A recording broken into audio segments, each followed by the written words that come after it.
This was the first thing that we saw, and it was a little scary, but we knew that there was a lot of potential there. All right, we're coming back at you. Just kept going, kept iterating. So we discovered that the video goes bigger on that we even built, longer, the better continues to effectively discuss, raising the the changes in resolution, builds, basically how the engine went those from blocks. complete blocks to being a smooth game that we've seen now, and it's pretty cool. They talk about how the developers are able to create cloth items to make tents, and how everything's voxel based. And I posted the link. I'll post it one more time. I highly recommend checking it out. If you guys want all the information on Landmark, it seems to have the most that we've seen thus far. Now let's get back to our content. We were talking about Landmark. We were discussing some of the things we want to see. And now we're going to talk about some of the things we want to build. And I think we will let Tamlin start off. You want me to start off? All right. Yeah. Now, I had a couple of different directions that I wanted to go with the things that I wanted to build. At first, the first thing that popped into my mind was Neuschwanstein Castle, and I don't have any pictures of that loaded up. But Neuschwanstein Castle is basically the fairy tale princess castle that you see in all sorts of movies and cartoons. But there's a couple of reasons why I turned off from doing that. One is that I worry about my level of attention to detail. Like, I'm going to try and do too much. And try and get every single angle right in the castle. And I would rather do something that's not as well known as Neuschwanstein, because if, I would hate to build something and have somebody come by later and be more familiar with it than me and be like, oh, but you totally did that thing right there wrong. And so I didn't want to deal with that. So I wanted to go with something a little lesser known. And then as I was considering it more, I wanted a fortress. I wanted something that had historical defensive significance, that it wasn't just a structure that was built as a beauty project. And Neuschwanstein also falls into the latter category. It was built after they had cannons. So if you were going to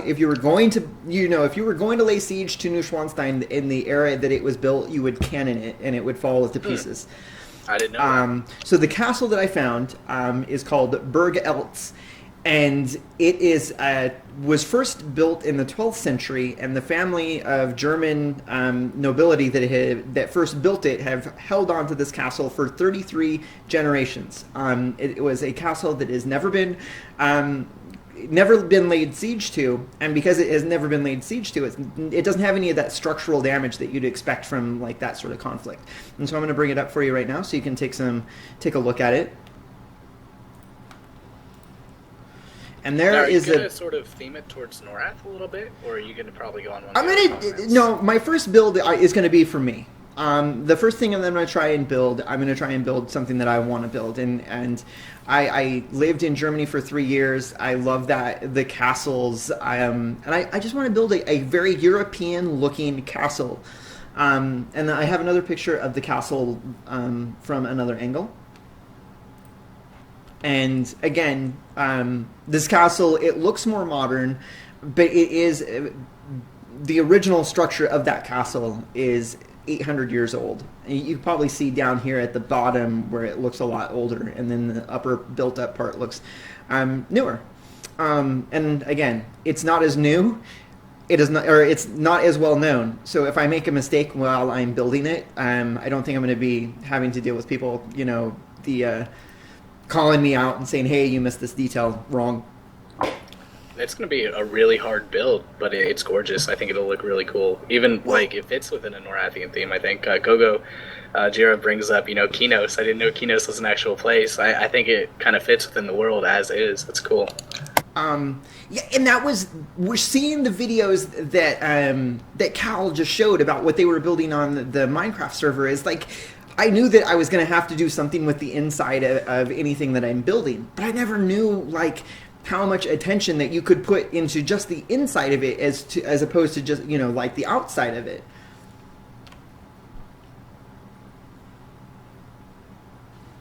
It's going to be really important, and I think from the screenshots that they posted, it shows how much work can actually be put into an interior to really make it homey, really make it beautiful. It's not just so much about that outside structure, but you can make all kinds of rooms. I mean, imagine running water coming out of a faucet in your bathtub. I mean, that's kind of possible maybe with the voxel engine and stuff like that, so it's going to be really cool.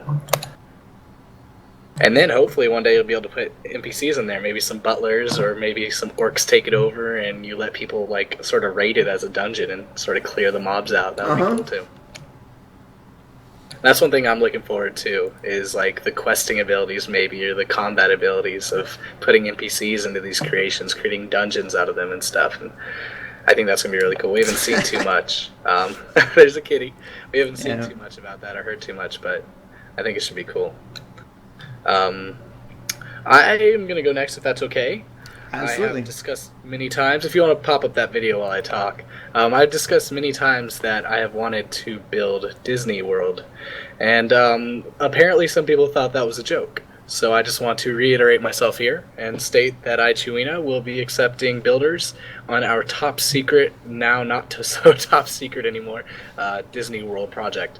Now, I believe this is based on Disneyland, so it's a little different. It's a little different. But this shows sort of what the Magic Kingdom part looks like. This was created in Left 4 Dead. They did an amazing job. I'm going to do a better job, but they did an amazing job. And I look forward to it. I think it's going to be great. If anyone wants to join the Chewina Disney World build, you guys are welcome to it. It's going to be a large project, obviously. We'll start off with probably the Magic Kingdom, since I have no idea how I'm going to build the Epcot ball. That's going to be hard. But yeah, so I guess that's my build. The reason I sort of want to build it, I guess I've sort of grown up with Disney. I've grown up in the area. I go to the parks all the time. And I think it sort of captures the same thing that Landmark captures for me, a sense of adventure, a sense of inspiration, a sense of being able to be a kid and create. Of course, that's, fed to me through marketing and all that, but I guess, we all have to have our vices. And I think it's going to be awesome. What do you guys think? I think you're a mansion looks cool slave. there. I'm going to make an Epic Haunted Mansion. Now, the cool thing is, I want to be able to make the rides work. Like, if I have, like, a cart Minecraft ability, Minecraft has the carts where you can lay the track. If I could actually have, like, a working Space Mountain or something, that would be completely epic. If you could make rides, that would be incredible. Like, if you could have moving carts and make them work. Here, it looks awesome. This is Splash Mountain coming up right now. Of course, that's on a delay, I guess, so you'll see it in a second. It's a small world after that. They did not spare any space in this, it seems. So that's me. Wow. That's super crazy. Like super, super crazy. And just imagine when zombie AI attacks Disney World and you have to come save the poor kids. Or maybe the little dolls that sing in It's a Small World will come to life and take over the world. That's just creepy. That was like the worst freaking part of Disneyland for me. It is really creepy. It's a Small World. I got stuck on that ride once, and it played for like a straight hour. The music doesn't cut off. Scary? No, it's so scary. How about you, Celeste? Apologies for my cat. He was really feeling very needy tonight. He likes to come and visit the EverCast people. Bring it, Turndane. You will not destroy my rides. Never. So I have a thing for Pentapod's like, hello, kitty. I have a thing for cathedrals, and I especially have a thing for Gothic cathedrals. So I want to try to build Cologne Cathedral. Because it's so gorgeous. It's gonna be such a pain, and I don't really care. But the flying buttresses on that thing are just gorgeous, and the spires are absolutely beautiful. And it's just there's something about a cathedral that is really appealing to me. And there's a lot of cathedrals, but they all have a very similar style in the Gothic era, and it happens to be one of my favorites for cathedrals. You can host in-game weddings there too. That would be really Right? People. You know what? And that is in-game weddings there. And with SOE mode, you can really give your vows. Yeah, you laugh about it, but I remember I'm not laughing. No, I did weddings in Second Life for a long time. Right, and the text-based game that my parents played like 20 years ago, that scrolling text, people were doing weddings in that game, so of course it's going to be there. No, I tell my fiance that we have to have 2 weddings. We have to have one in-game. An in-game? And one in real life. And she says, okay, as long as I have the one in real life first, and I don't play around that one. You know what? And I'm laughing at that because I send jewelry to my wife all the time in games. Oh, that's sweet. Do you guys go on dates? No, we bash people's faces in an arena. You guys sit there and talk over chat. No. Same thing about text is you can really take your time to sit there and be poetic and romantic about it. Poetic? Romantic? Really? Are you? Wait. I don't know how I feel about that. Let's move on. So going back to Landmark, we talked about some of the things from Minecraft we'd like to see. Is there any special influence that you'd like to see in Landmark from a different game, a game that you absolutely love, that you want to see transition into Landmark? One little feature of it. I want to see just the underground fortresses that you'd imagine from like Moria, you know, and I'm not going to say from any particular game, but just those underground fortresses. I think that Vanguard had just like this awesome thing with the Gnome City Macalia where there were buildings inside caverns and stuff like that. But I think that, you know, where you're asking if I was going to do anything Norathian themed, that after I finish the thing for, you know, that one castle, I want to try to do an underground type fortress. Yeah. And you have the tiers too, right? So you could like have them break down into all the different environments below, go from like the volcanic to the crystalline and stuff like that. I have to interrupt and kind of be a jerk really quick. I think it all the time, and I just want to point out that I love having the devs here, and seriously, I'm afraid that one of these days that somebody is going to irritate the devs, and the devs are going to quit coming and visiting. Oh no! So take it easy on our devs. No, throw it at them, man. They have like armor. Okay, they have mitigation that's so high that we can never crit them. Okay, they're used to this stuff. And you're echoing a little bit again, Kai. Yeah.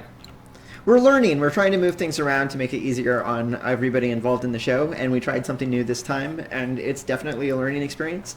Like, I feel like I've not muted myself to the audience a lot, but I've muted myself to the show a lot more, or to my other hosts a lot more. So really quickly, Talon and I normally podcast from different rooms, because, oh God, look at this.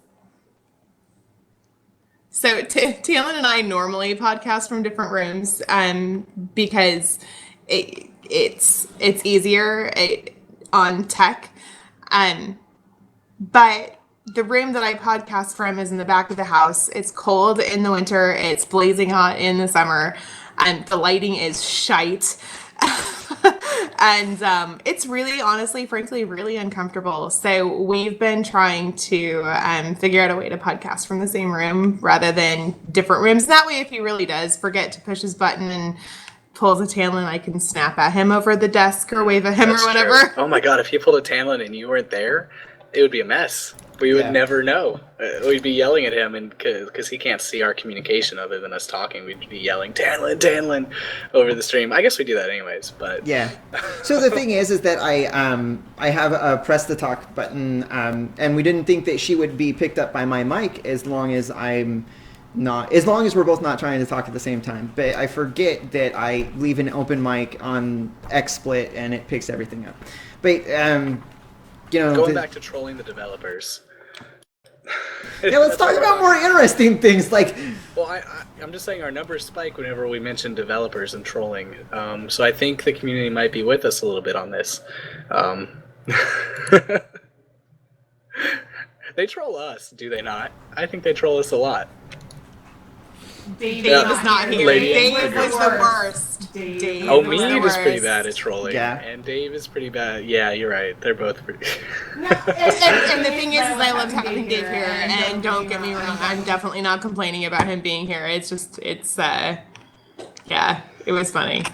We just need to be able to call him out on the stream. One thing we haven't had is a developer on stream yet. We've been in contact. Hopefully we'll get something arranged soon. It'll be very cool to have them stop by, even if it's just for a little bit. You know what? I live close to San Diego. I could just pop over to the SOE live people and be like, hey, hi. Kidnap them? No, don't divulge my master plan. I heard you had pretty good God. crowd control. So going back to Landmark and the things we'd like to see. So Tanlin brought up the underground dungeons. He really wants to see that and possible in the game. recalled something that in Vanguard there's the dark elf city. Its name is Hathor-Z, and it is incredibly easy to get lost in that city. Is it underground? It is completely underground. It's in for the World most of part. Warcraft? No, Vanguard. Oh, Vanguard, I'm sorry. Yeah. Sorry. So it sounds like maybe Brad McQuaid might have been stuck on EverQuest, because I believe Neriak did that first, and there were 3 levels to Neriak. A dark elf city underground. You think Yeah, that EverQuest is the first? Yeah, totally. Was the first game. Well, okay. But that's beside the point. Is that it had a lot of turns and twists and turns that all looked the same, right? So the decoration on the wall, it was all very similar, and so that if you forgot where you were, you couldn't just look at your surroundings and figure out where you were. And so I drew a map of the city, and I was gonna. And this is like 3-dimensionally, right? Because you go up, you go down. There's these, cavern. There's these hallways through the cavern that open up into these big areas. And so I figure, hey, after I finish with my castle in one side, maybe I can bust out my map of Hathor-Z and build like that whole area in Landmark. And it has lava. The lava was the thing that actually reminded me that it was something that I wanted to try out. Oh yeah, yeah, that would be really cool. Okay, so you asked Trina if there was something that was small from other games that we really would like to see. And one thing from one game, and somebody in chat mentioned it, and I apologize, but I was actually already thinking it. It's the die modules from Guild Wars 2. I despise going into any game and having the exact same freaking armor down to cut color and clarity as every other person that's playing XYZ is me. I really loved being able to change even just something as simple as the color of my armor and made it look more like me.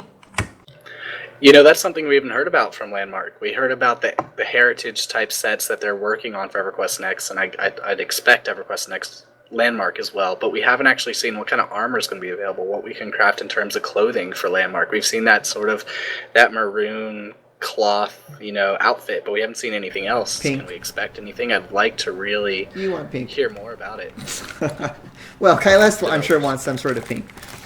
Yeah, that's definitely true. How much crap do I actually own that's pink? From the look on Tanlin's face, that might be not a lot.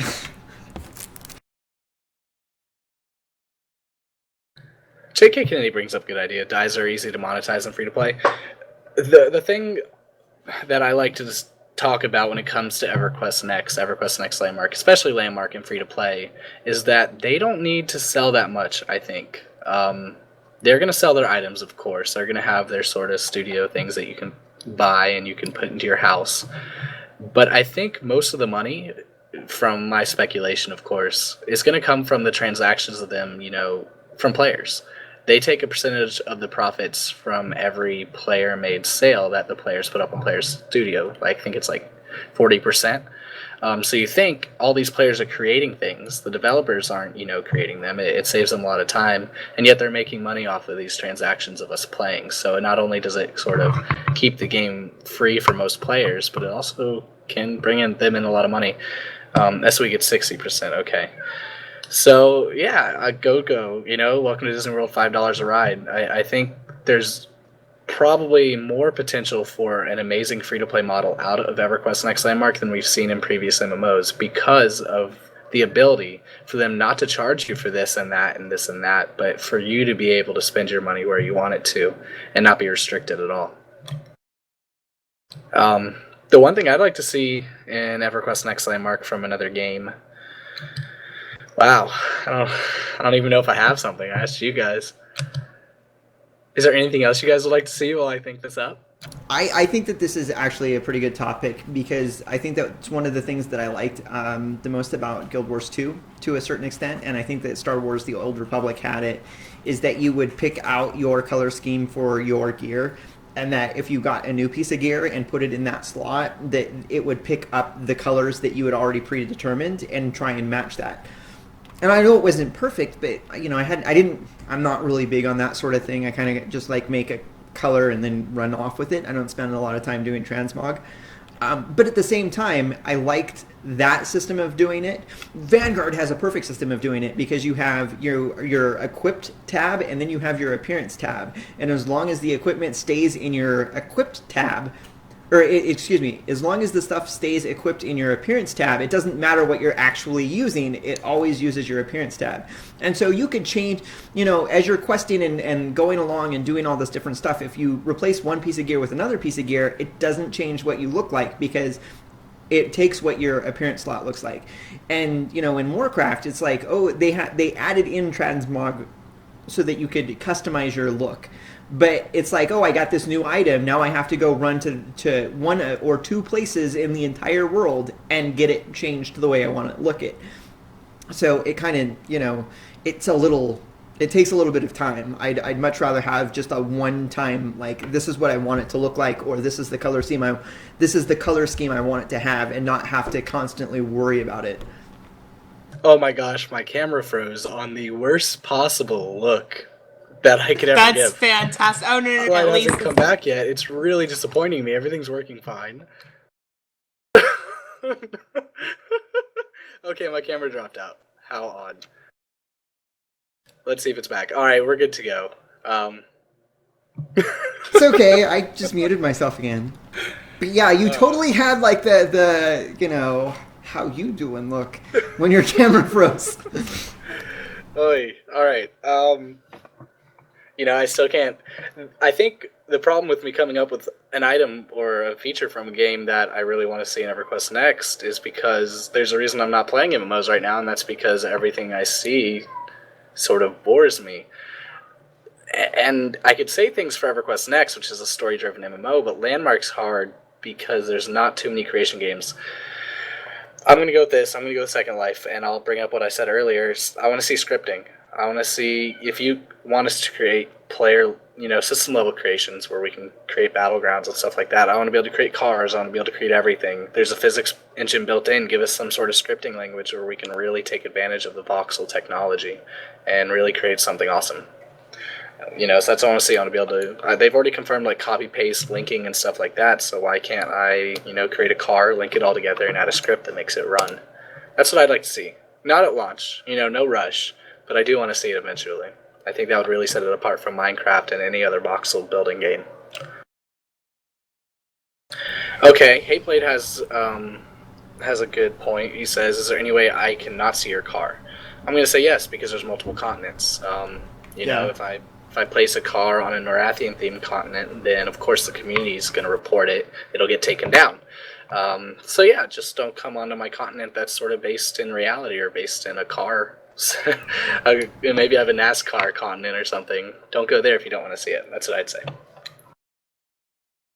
Yeah, and they've already said that they are going to have a certain section of EverQuest Landmark that is for EverQuest Next only, and that they're going to limit it.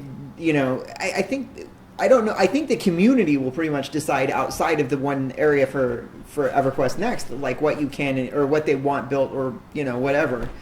But if not, I think that if you don't want to see cars, you will know where you need to go to avoid seeing that sort of construction going on. Yeah. I mean, they mentioned that at SOE Live. I hate to bring up SOE Live so much, but it's been the biggest amount of information we've had thus far. They mentioned that a lot of it comes down to player reporting. They're saying, like, how do we monitor penises, stuff like that. They're not going to build in algorithms where it calculates a penis and destroys it, People are going to report that build, and they're going to have moderators on that will get rid of it. Hopefully the moderators are way better than PlanetSide 2 because they're not on that frequently, and they don't get to cases that often. But I think we should see good support, and I think it's going to really rely on community patrolling. Which is cool because then you'll see certain communities develop, and especially with roleplay communities in certain areas, that if you're in our land, this is how we expect rules to be. It really creates a lot of cool dynamics. Of course, they're gonna have to worry about trolling. What if there's like a big outfit that doesn't like one person and decides to, let's take them out with a ton of reports? That's something you have to worry about. But that just has to do with good moderation. If you have a good mod that really takes all the sort of contextual evidence into consideration, then I don't think you have too much to worry about. I'm looking forward to it. Maybe we could be EverCast police.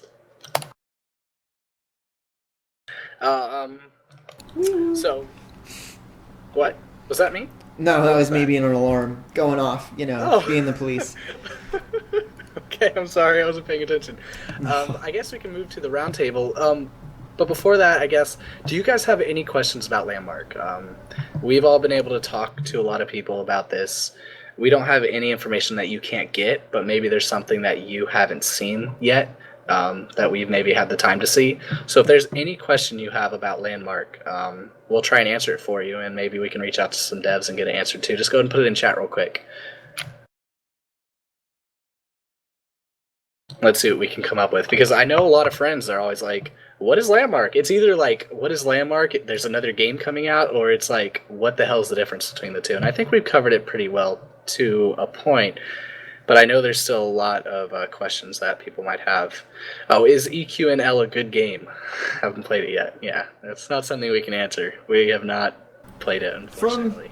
From the people, making the game, I hear that they love it, but again, they're making the game. The only way to get an unbiased answer is to give it to us, let us review it, and then we'll report. Exactly. And I think we have proved that we can be critical, and, we can say things that we might disagree with in a way that won't hurt marketing or anything like that. So go ahead and send it our way. We'll test it for you. I'm not jumping on that bandwagon. I'm sorry. I'll get it when I get it. And if I get a beta key, that's fine with me. If not, oh well. One thing I'm looking forward to is they said that most of the beta is going to be not under an NDA, so that means we'll be able to open stream it and stuff like that. We can feature it on the show and stuff. I know there's going to be sort of an alpha period. It's sort of like an early beta where there will be an NDA, and then they'll open the testing up to more of an open beta. I'd imagine the open beta starting around the launch period is what I'd imagine. It's going to be a soft launch / open beta come maybe this winter. I'd hope alpha test starts within a month or so, but we'll see, I guess. What are you laughing at?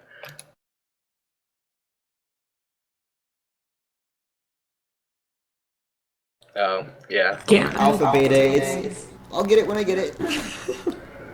I know. I mean, I want them to release it, and I want them to get it to us because, of course, obviously, I want to play the game. I don't know. See, that's the thing is, like, I joke about being, give us the beta test, but I don't know if I'm going to be a good beta tester. But give it to me. But give it to me. Yeah. We don't have any questions in chat about. I guess everyone's pretty good with Landmark. Oh, that actually, and this is a question my dad asked from me, is that we know that they're going to have a beta period and then they're going to have an open launch. And my dad posed the question. I'm muted?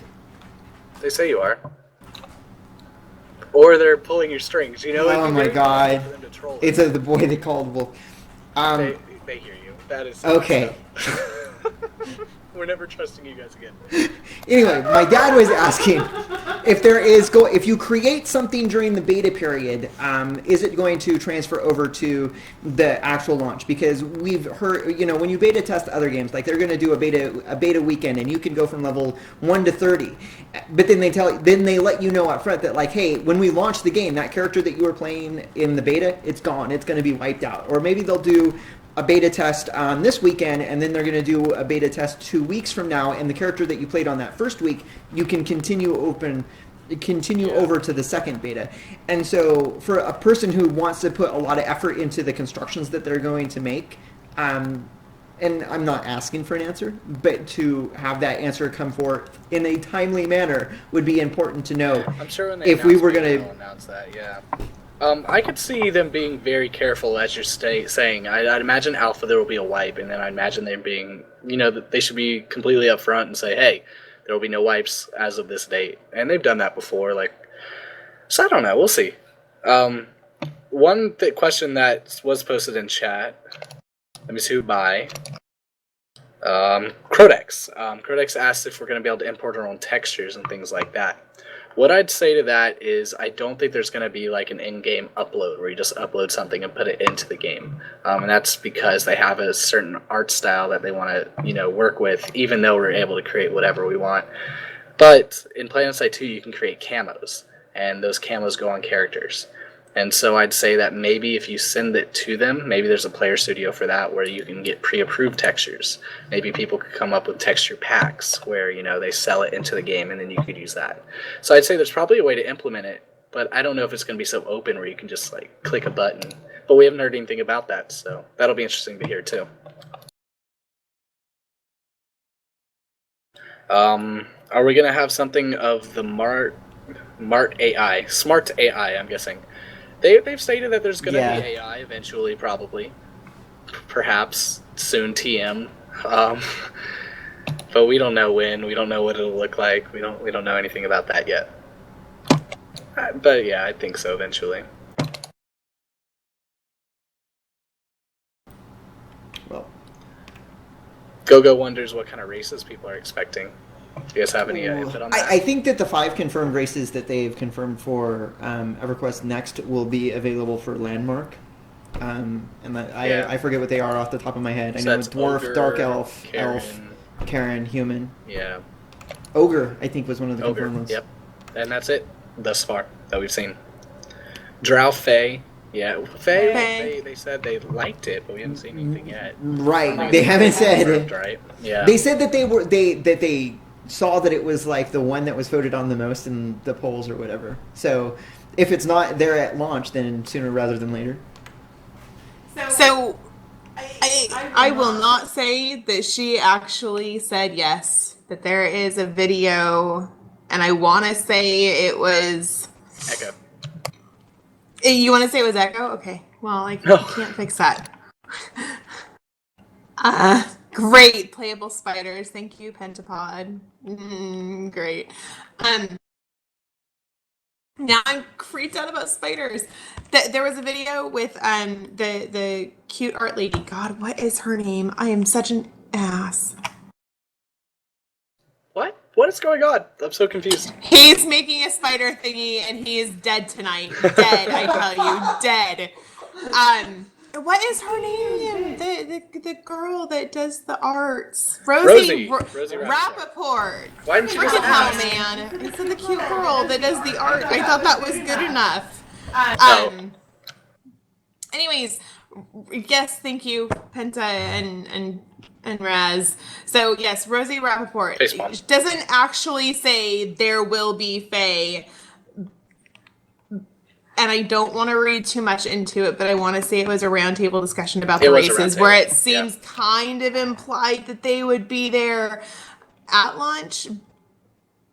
By the way, she worded how they would travel heroically, which was, she said they will travel heroically by flying. Okay, that's true. She did say that. But she doesn't outright say they will be there at launch. She doesn't outright confirm that they will be there.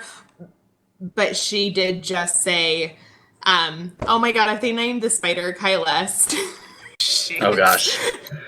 Ferberger has a great question. He asked, does the material that we remove, like windows that we cut off walls, and does it get put back into our inventory, or does it vanish? And apparently he said this 3 times, so we're really bad at looking at chat. They did confirm that things could be broken down at SOE Live. They said that you can take an item and you can extract material from it. So I'd say it's probably completely possible, but nothing's been mentioned about it. Yeah, that's one of those things that's a good question to pose, though. Write that down so that we can ask, because that's a very good question, and I think that's one of the reasons why we kind of skimmed over the questions, because based on what they've told us so far, we don't really know, because they've told us that we're going to have to go out and harvest the materials, but then once we bring it back and we start building with it, you would expect that there is going to be some sort of breakdown process, like, oh, I'm going to take this brick and I'm going to put it here, but then I'm going to pull it out and I'm going to try and break it down into other materials. It seems like it's plausible, but we just really don't know. I think it's plausible too. Another question. This isn't totally EQNL related. Gino111 asks if the chrono will be usable, and let me explain what a chrono is. A chrono is like Plex and Eve. You buy it in-game, you sell it with in-game stuff. And, you buy it with real money, and then you can sell it in-game. So you can basically purchase a subscription without using any cash. But I don't think there's going to be necessarily a subscription in EverQuest's next landmark. There might be, because there's one in PlanetSide 2 that sort of enhances your bonuses a little bit. But I don't know if they're going to itemize it like that. There's been no talk at all about the chrono in anything other than EverQuest Next or EverQuest 2. As far as I'm concerned, I'll ask my friend Feldon. He runs Inky2 Wire. He might have some more information about it if there's anything, but I don't think it's been mentioned. Because it's not in PlanetSide 2 at all. But then again, there's no monetary economy that doesn't. There's no money in PlanetSide 2 that you can trade between players and stuff. Go ahead, Tan. No, I was just comparing it to Vanguard. And Vanguard, you have a gold membership, and gold membership gets you perks while you're playing the game. And then you can buy things from the station cash store with real cash, and then you can put them on the in-game auction house, and people can buy things from the auction house so that you get gold. So you can't directly buy in-game gold, but you can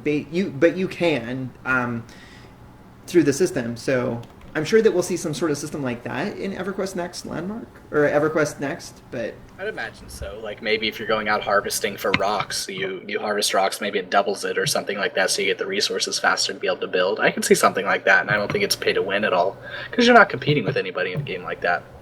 Right, in a game that's imagination based, it's really kind of hard to put who's a winner and who's a loser.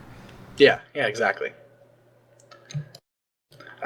So I think that is it for our EverQuest Next landmark questions. If you guys have any quick ones, go ahead and post them. We're gonna have to move on to our next segment to wrap up the show. round table. The round table, yep. I think that is it for questions. So if you guys do have any, go ahead and send them to our email. We'll be sure to include them in future episodes and try and get them confirmed for you guys. See, and I think we could have done on this one question. We could have filled a whole hour worth of discussion, and I think it's one of the more controversial questions that they've asked so far, at least from my point of view. And this roundtable question is: what are your thoughts on moddable UI? Yeah, and what are the options on that again? Option 1, I want to find the UI that is best for me, whether it's player creation, whatever SOE provides, or a mix of the two. That's option 1. Option 2 is I want to have customization options with the SOE UI, but I don't usually use third-party creations. Number 3 is I would be open to using a third-party mod so long as SOE had approved it in some fashion. And the last one, is third-party mod should not be allowed at all by SOE. Man, I tried to post that in chat. It came out to be a giant block of text. Apparently, Yeah. the format chat that well.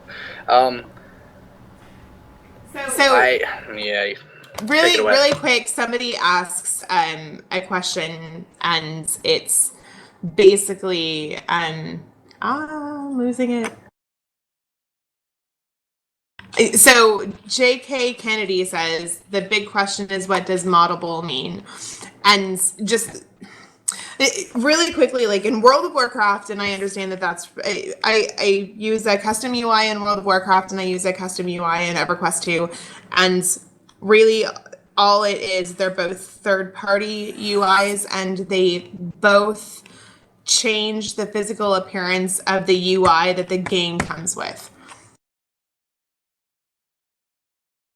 I'm going to go to a web page, and it's going to be the nightmare, I think, of what people think about when they think about complicated World of Warcraft UIs. Okay. Yeah. Okay, be ready. It's going to be a nightmare.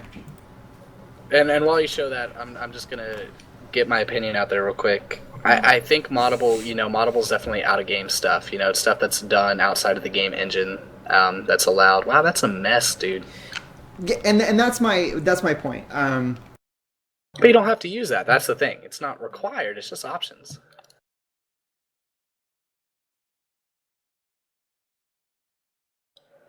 But, yeah, you have the choice not to use it, too.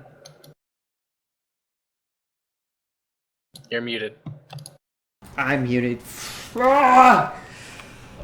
is that I don't want to have to use any of that to raid. If it's there, if other people want to use it, that's fine.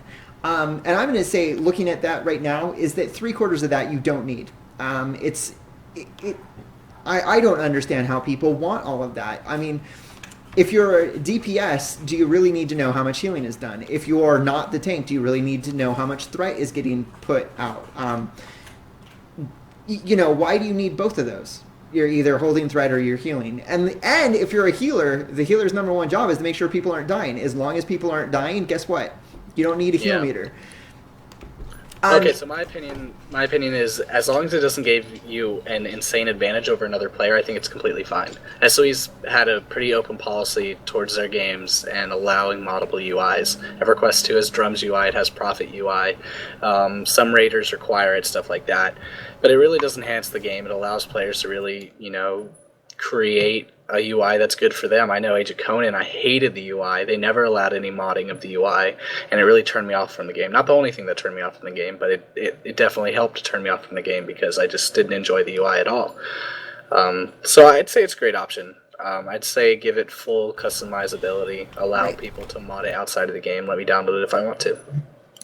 And that's one of the things that I look at what Blizzard has done with Warcraft over the 3 or 4 years that I've seen it evolve, and that when people do make UI mods that are good, that are actually people use them and they're useful to have, those slowly get integrated into their standard UI, so that new players have these tools that they can access based on what experienced veterans have created, because they're the type of tools that they want. Like when I first started playing, there was no default raid or default threat indicator while you were playing. But eventually they added a tool so that if you wanted to know your threat, you had a tool in the default UI that showed it to you. And I thought that was a good thing to have. And I think that allowing UIs is actually kind of important, because it allows the players to help give feedback on the game to the developers, because the developers have one pool of ideas, and if they're able to tap into ideas that are occurring outside, that's awesome. That makes for a better game. And so I am absolutely fundamentally against no mods at all. But at the same time, if a mod is so important that you can't function without it, then it needs to be in the game. Yeah, it needs to be allowed. I shouldn't have Shadow's to... one has a good point. Going back to the rating requiring a certain mod, we've discussed this in different contexts a lot, actually. You have the choice not to play with those people, and I don't think it makes the whole player community require one certain thing. And honestly, if enough information is given in EverQuest Next, it has enough development time to really make a good UI where you don't need hate meters, you don't need all these things, then what's to say you're going to be required to ever use a UI outside of the game? It's a very different style of game. You're not going to have a bajillion numbers thrown at you with a bajillion spells to use. I don't know if any kind of mod is really going to help you, but it all depends on what the game looks like. Yeah. So I don't know if you should limit people and their creative abilities and creative talents. Let them help improve the game. The great thing is PlanetSide 2. Okay, PlanetSide 2 does not have a moddable UI. Let's look at that. But what PlanetSide 2 does, since it's competitive based, that's why they don't. But what they do is they take good ideas from the community and they implement them. Someone created an amazing platoon window in like Paint, basically, put it up on Reddit side, and the developers liked it so much they put it in the game like a week later. So that's a possibility too. Maybe not necessarily allow players to create pure mods of the UI, but allow them to be able to give their influences to where developers can include it. Right, and that's one of the points that I was going to point out is that Warcraft, you saw like that whole page of mod UIs, but the competitive PvP tournaments that you go to, they don't allow any mods to be put in. But I've noticed that there used to be a standard arena PvP add-on called Gladius that almost everybody used. And what has happened over time is now there is an arena arena interface that looks a lot like Gladius without being Gladius. So they put it in the game because it was a good idea. Yeah.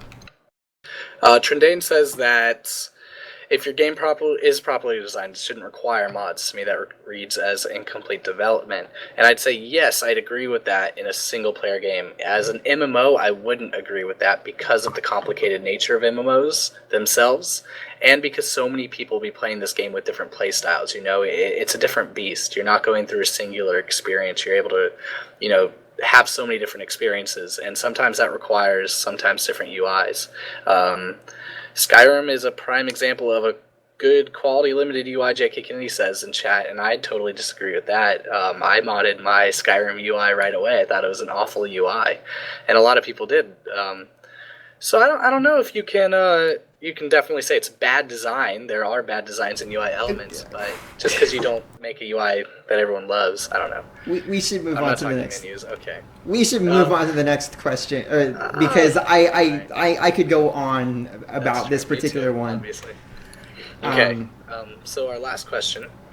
We didn't cover this last time, did we? No, night and day? Because this is the night and day question was asked within the last 2 weeks. So obviously the question is, how much should the world of EQ Next change based on the time of the day? Answer 1: the world should be significantly more dangerous at night, for the night is full of dark and full of terrors. Answer number 2: I'd like to see the AI factor time of day into its behavior. Answer 3 is the environment should change, but I don't want it to affect my objectives. And answer 4, the time of day shouldn't impact my gameplay. And looking at those answers, I don't see how answer 3 or 4 are really that much different. I don't want it to affect my objectives, and I don't want it to affect my gameplay. Is there really much difference between those two right there? I'd say the level that it affects. Gameplay would be I don't want to have any effect at all. Objectives would be it's okay if things change around me as long as your quest mobs don't disappear. Exactly. So it doesn't pull a Rift where I can't turn in a quest. I thought Rift was fantastic the way it did that, but also questing is going to be different. The storyline is going to be different. Our gameplay is going to be different. I want to see a world that drastically changes at night. I want to see different mobs that come out at night. Maybe there's nocturnal wolves that will hunt you down and you can't see them because it's nighttime, Maybe they just have glowing eyes and you have to be really careful when you travel at night or carry a light source or travel with friends. I think it creates a dynamic experience that could be hella fun. Exactly. Go on. I think it would be epic if there were quests that could only be, and I use the term quests loosely, people, if there were quests or objectives or things that we wanted to do that could only be done at night or only under certain weather conditions or only under certain times of the day. I think that would be really neat. And I want to be terrified when I go out at night. Thank you very much. People are yelling Kithakor. Yeah, that was a great zone in EverQuest 1. Basically the whole zone would change at night and become so much more dangerous and higher powered. So you'd walk through there at a lower level, and then it turns night, boom, you're destroyed, basically. I don't want to see something that drastic, but I'd love to see sieges and wars. Maybe there's a battle going on and the orcs are attacking during the day. Well, it becomes night and it's hard to see, so the orcs withdraw to their camps. They might be more vulnerable then, stuff like that. Or maybe they continue the siege under the cover of night and it totally changes the game. I just think that it should affect NPCs' decisions as well as ours, and that'll create an interesting game. Yeah, I want to see a dynamic world, one that is changing, and I want the changes of the world to make sense. So that means that if there is a nighttime, I want to see that, we are more cautious at night because we can't see and things creep us out because we hear things and we can't see them. I love that feeling. And they don't have to go all out so that it's like, walking through the daisies in the park during the daytime, but then at nighttime it's like absolute horror and you can't turn around without being smacked. But at the same time, I would like to see a little bit of change in the world depending on the time of the day, and as Kyla says, including the seasons. Seasons, for sure. Especially with the weather potential of this game. Snow piling up. So many cool things that could happen. And big piles of leaves. Right? Oh my god, that'd be so fun to dive in. And just have the UI make sense, right? So like if there's nocturnal creatures, right, and if you run into them during the middle of the day, they're tired, they just want to sleep. So if you run out of their cave, they're not going to follow you, right? They're going to chase you out of their cave, and then they're going to go back to sleep, because that's what they do during the day. But at night, you go into that cave, you wake them up, they're like, oh, now it's on, I'm going to chase you across the zone because now I'm hunting and I'm hungry. Definitely. And you look tasty. Yeah, tactics change, everything could change. You just got to make it clear to the player, and I think it'd be cool. And honestly, I don't know a game that really has real seasons. I think it's always like a player event or a dev event where they just change the zone to a winter or something like that. There are no real seasons in an MMO, and if this is to be, I think I'm quoting Smedley correct, as the world's biggest sandbox game, I would like to see something like that. I'd like to see seasons. I'd like to see something that makes it a believable world and a true sandbox. And I don't know if this has to be in Landmark. I'm not saying this has to be in Landmark. I'm saying this more for EverQuest Next proper, because that's what EQN proper is about. It's about the storyline and about the adventures you go on in the believable world. Landmark's more of the creation, let's have fun. So, yeah, I think we all agree, though, that it should be dangerous. So that's good. And I think we've had a great coverage of EverQuest Next Landmark. Once again, if you guys have any more questions about it, we'd love to cover it in another episode. We'll be talking about it a lot more as, beta ramps up and stuff like that. But we're pretty much out of time, so I guess we could all say our closing statements and wish the community well for the next 2 weeks. Really quickly, Pentapod brings up something very, very fascinating, and she said something about winter spiders, summer spiders, spring spiders, fall spiders. I really kind of want to start making, that seriously makes me want to draw what would a winter spider look like. Now, thank you really so much. Oh my god, I don't ever want to draw anything spider related, but now I really genuinely want to see what I would come up because with the seasons could affect the AI too. Maybe there's a certain type of spider that only comes out when it's winter, so you can have maybe one type of mob, but then you have all these different iterations and they only come out during real times of the year and you don't see them that often. It creates unique content. I think that's cool. I don't know if that's the road she was going down, but that's cool. Just, different seasons bring out different, what are you thinking about is from the UI point of view. Like, during the spring, it might be thinking one thing, but during the fall, it might be thinking I need to... AI? Yeah, AI, not UI. Too many acronyms, man. I'm with you. Way too many. But yeah, no, definitely. Like, what if your camp decides, let's not move out to that new territory because it's winter, right? And we don't want to have to try and pop up for food and stuff. Yeah. Well, everyone have a wonderful night. Thank you for tuning into the EverCast show. We hope you had a good time, and we will see you in 2 weeks. Right? Anyone else want to add something real quick before we sign off? If you guys want to join us, once again, shoot us an email. If we haven't replied to you, we do apologize. We're going to get you on soon. And we're working on a live calling. Into the Cast has their phone number you can call in, which is fantastic. We're going to go the TeamSpeak route. So if you have TeamSpeak 3 installed and would like to join us towards the end of the show, we will give you the information. You pop in and we'll pull you down to channel and talk to you. So anyways, y'all have a wonderful night. Kyla, you want to camp us out? Camping in 5, 4, 3, 2, 1. Bye, guys.